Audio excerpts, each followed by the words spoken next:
Bună ziua tuturor și bine v-am regăsit la un nou videoclip. Haideți să vedem ce vor să ne mai spună cărțile de această dată. Este o singură variantă. Țineți cont că este o etalare generală, nu personală și nu vi se poate potrivi tuturor. Dar haideți să vedem ce vor să ne spună cărțile.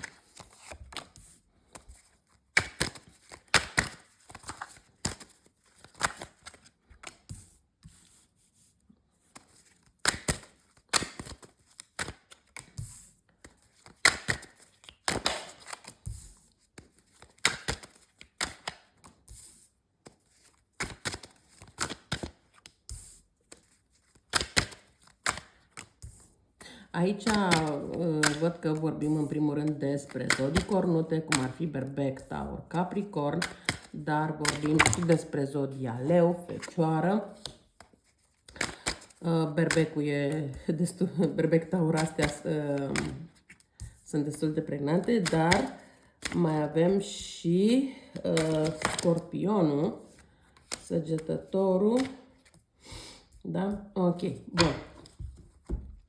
Păi aici în primul rând încep cu faptul că văd că această relație a voastră a început și cu bine și cu rău, în sensul că într-adevăr această persoană a venit spre voi cu o propunere, cu o ofertă, în sensul de, în multe situații, voi cred că cunoșteați deja această persoană, însă, sau poate că ați cunoscut această persoană, dar n-ați avut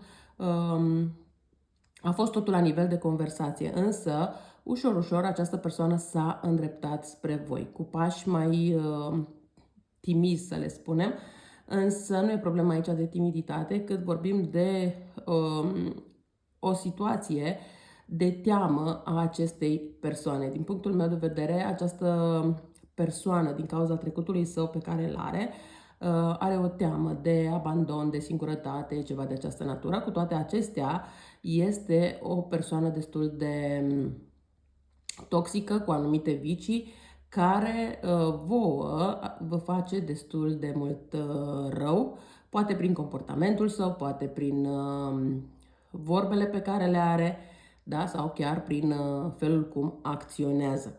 Dar totuși ați vrut să-i dați o șansă în speranța că lucrurile se pot schimba, că totul poate fi frumos, că poate comportamentul său îi din cauza a ceea ce a trăit în trecut, dar poate că acum, dacă vede că voi sunteți altfel, lucrurile pot fi diferite. Însă, din păcate, a fost doar la nivel de conștientul vostru, nici de cum de faptul că această persoană se schimbă atât de ușor sau că se va schimba vreodată.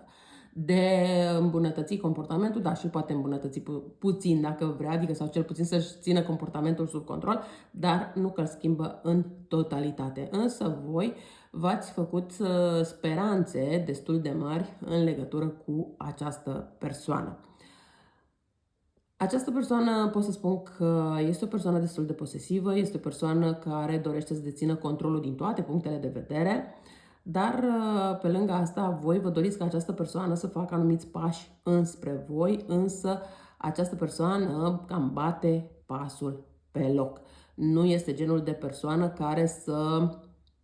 Nu neapărat că nu-și dorește această relație, că nu-și dorește această conexiune, dar cumva lasă totul să se întâmple în mod natural. Da, e o situație ca și cum așteaptă ca voi să mergeți înspre el sau spre ea. Din câte văd aici, voi sunteți persoane independente, persoane care știți ce vreți de la o relație, de la o persoană și așa mai departe. Cumva tot ați așteptat ca această persoană să facă niște pași, însă acum se pare că ați cam obosit să tot așteptați ca această persoană să facă pașii respectivi și cumva voi încercați să vă îndreptați atenția spre o nouă direcție sau cumva să vă detașați de această persoană într-un fel sau altul. Poate că v-ați răcit oarecum de această persoană. Poate că cifra 10 înseamnă ceva pentru voi. Acum depinde pentru fiecare dintre voi ce înseamnă.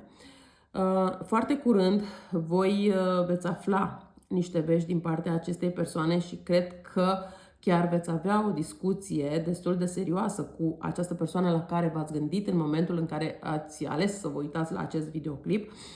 Însă, în urma discuției pe care o veți avea cu această persoană, într-adevăr, atât voi cât și cealaltă persoană pot să spun că vă complaceți în această situație și cumva fiecare dintre voi va încerca să facă anumite compromisuri pentru a rămâne în această relație, în această conexiune. Eu nu văd că această conexiune în acest moment să fie finalizată definitiv, ci mai degrabă aș spune că fiecare dintre voi încă mai are, dacă cumva v-ați distanțat unul de celălalt, fiecare dintre voi are speranța că celălalt va face primul pas.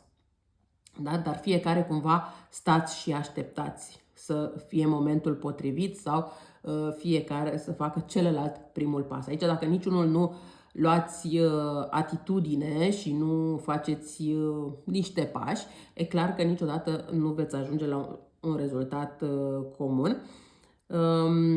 Și cu cât lăsați timpul să treacă, cu atât pot spune că deveniți mai reci unul față de celălalt, indiferent de zodia care sunteți.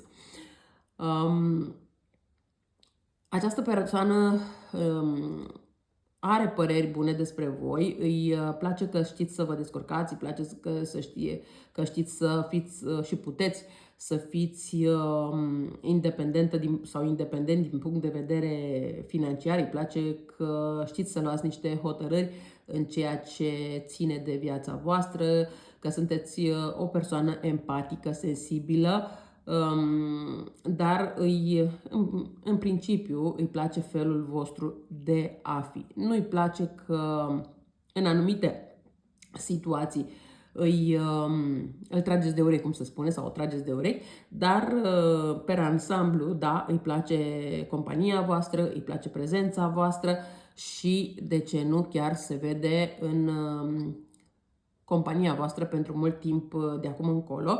Nu cred că vă vede ca și cum în acest moment să se grăbească să vă căsătoriți dacă cumva nu sunteți căsătoriți, dar da, oarecum se gândește că la un moment dat va urma și acest pas.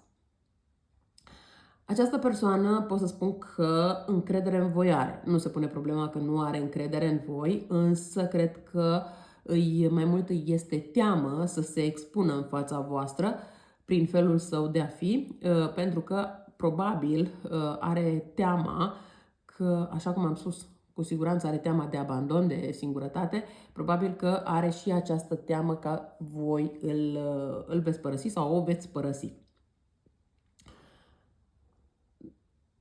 Dacă veți face mai multe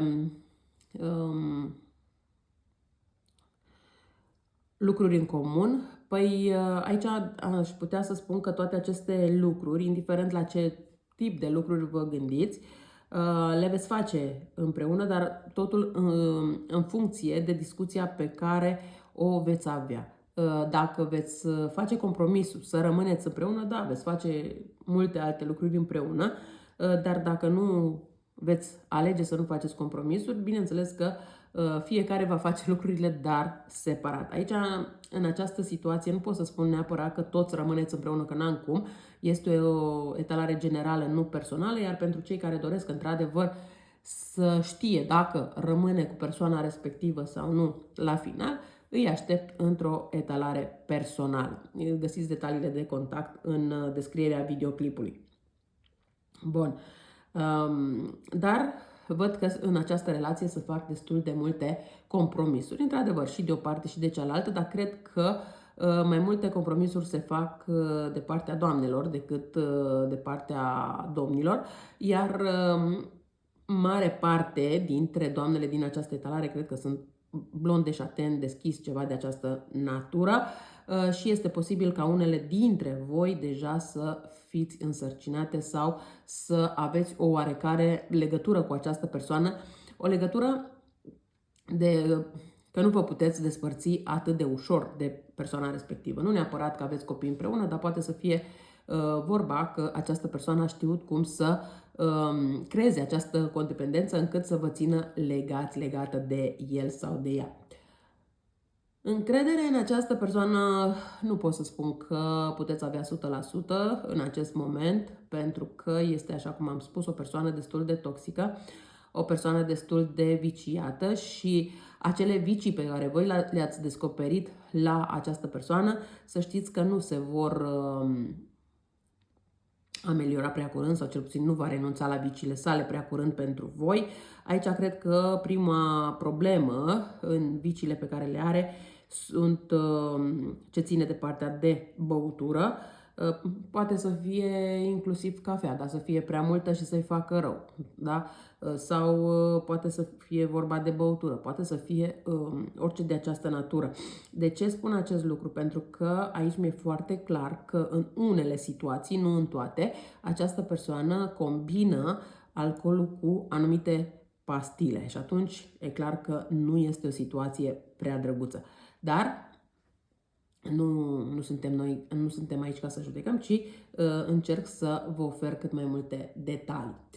Și de ce să nu aveți încredere totală în această persoană? Pentru că nu întotdeauna se ține de promisiuni. Această persoană, uneori, când nu-i place ceva, devine destul de violent, devine extrem de toxic pentru voi. Și voi cred că știți deja acest lucru, dar cumva în sinea voastră există o speranță că lucrurile se pot ameliora.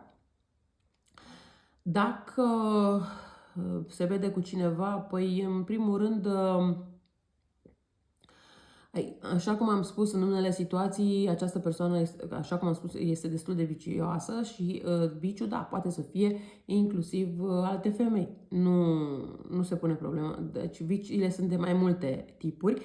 Depinde acum de fiecare ce viciu are. Dacă știți că are viciu băutura, poate nu are și femeile. Dacă e prea cumințel, e clar că un viciu acolo cât de mic îl avem fiecare dintre noi.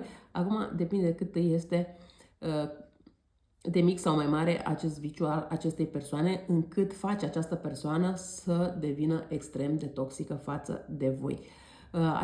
Voi, indiferent cât veți încerca să vă îndepărtați de această persoană în permanență va căuta o portiță de a reveni înapoi în viața voastră, de a promite că face lucrurile într-un mod diferit, doar că, din păcate, le va face mereu la fel. Da, poate să creeze pe moment niște schimbări, dar asta nu înseamnă că schimbările vin pe termen lung. Da?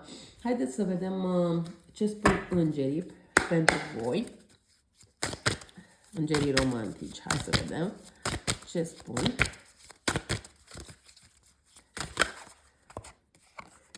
Ești pregătit sau pregătită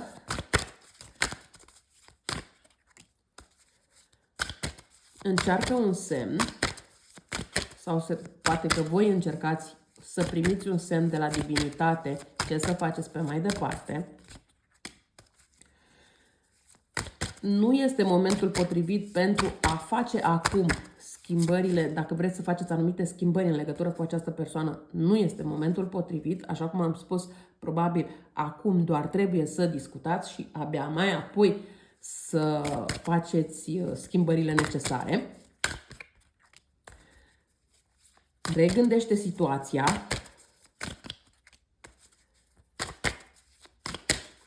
Lasă deoparte problemele și ia hotărârile în următoarele săptămâni. Da? Hai să mai vedem și alte mesaje de la Oracol. Ce vor să ne spună și aceste cărți.